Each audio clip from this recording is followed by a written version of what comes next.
Hey, what's up everybody? Crapgamer here. Crapgamer Reviews back with another video. Thank you guys for checking it out. Please hit that like and subscribe button if you haven't yet done so, because I would really appreciate that and it helps out my channel tremendously. So the Scorpio news has dropped. We got a lot of information and we knew that it wouldn't be long till we had some people kind of running damage control.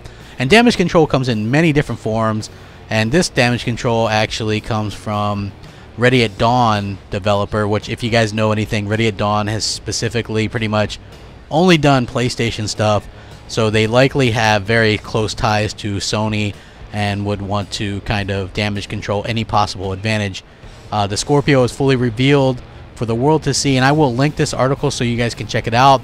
Well, one developer hasn't really come away reasonably impressed with Microsoft has to offer, and of course this is posted on Neopony.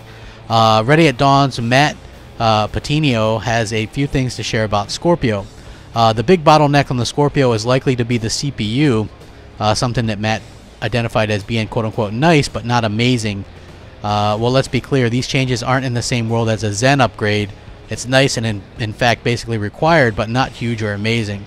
Let's not buy into the spin so completely, referring to some conclusions people are drawing from the ambiguous improvements on the Scorpio CPU and that what it will have. But yes, the upclock and improvements are very welcome. He elaborated a bit upon why he isn't as impressed by the CPU hardware additions to improve CPU performance, because it's not rare. Current gen systems already have them, he said. It was never going to be just the CPU on their own, but like I said, a definite improvement. At the same time, he did make it very clear that he isn't specifically criticizing the CPU. As a matter of fact, he holds that was probably the most sensible thing Microsoft could have done. He says, I'm not criticizing it.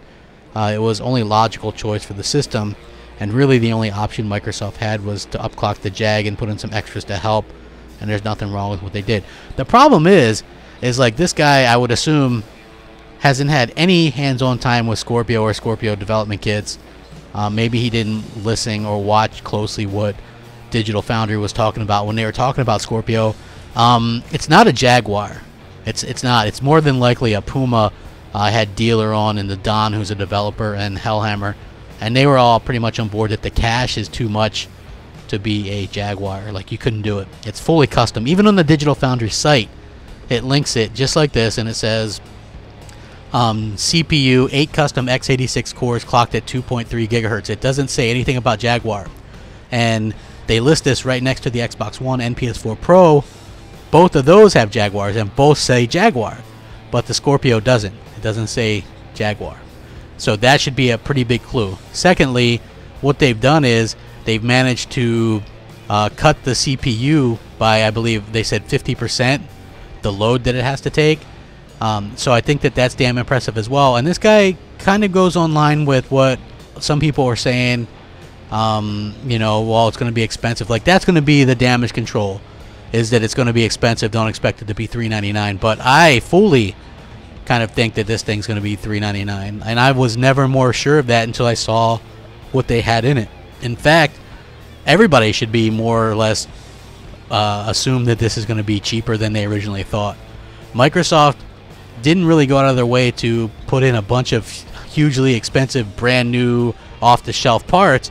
They put together a custom beast of a machine, and that's to be commended.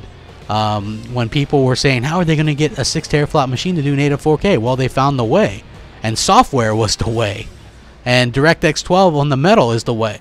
What they've done is nothing short of genius and amazing, and I'm really liking the happiness that I'm seeing from the Xbox community. And it's kind of funny to see some of the reactions from the people that don't really like Xbox. It is good though, but it is kind of odd to see a developer kind of damage control. Not so surprised where he's damage controlling at, and the developer who he's usually worked for. So let me know what you guys think. Sound off, rate, comment, subscribe, all that good stuff. Thanks for watching. Rack 'em up. Crapgamer out.